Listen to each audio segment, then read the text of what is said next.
我在叙永县镇东镇普市村休息的。我们这里是普市村的村委会活动中心，上边有个大舞台，然后我的车就停在这里，这边还有一个亭子。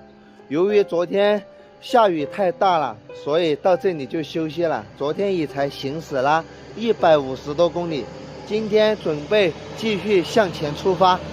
现在已经从四川省叙永县出来了，这个叫做什么乡镇我也不太清楚。准备在这里买一点点菜，今天晚上自己起锅烧油。我已经把肉给买了，这里的肉是12块1斤。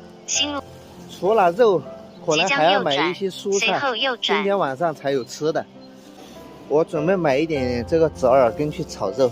这好多钱价，老板？5块钱价。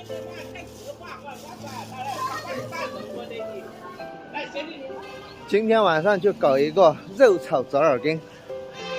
今天5点钟我们就不走了，准备在这里休息做饭吃了。这是今天要吃的主菜，折耳根炒肉。米饭已经在火上煮着了，哎呀，已经煮好了，马上炒菜开饭。然后我后边的这些公路养护工人还在拼命的工作之中，我们就要吃饭了。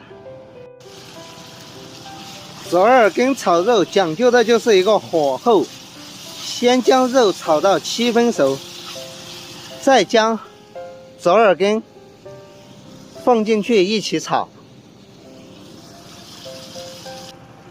等肉和折耳根全部炒熟，再把所有的调料放进去。现在所有的调料已经放完了，再继续搅拌均匀就可以开饭了。今天的晚饭就自己做来找一点点吃。这是我现在搞的折耳根炒肉，色香味俱全。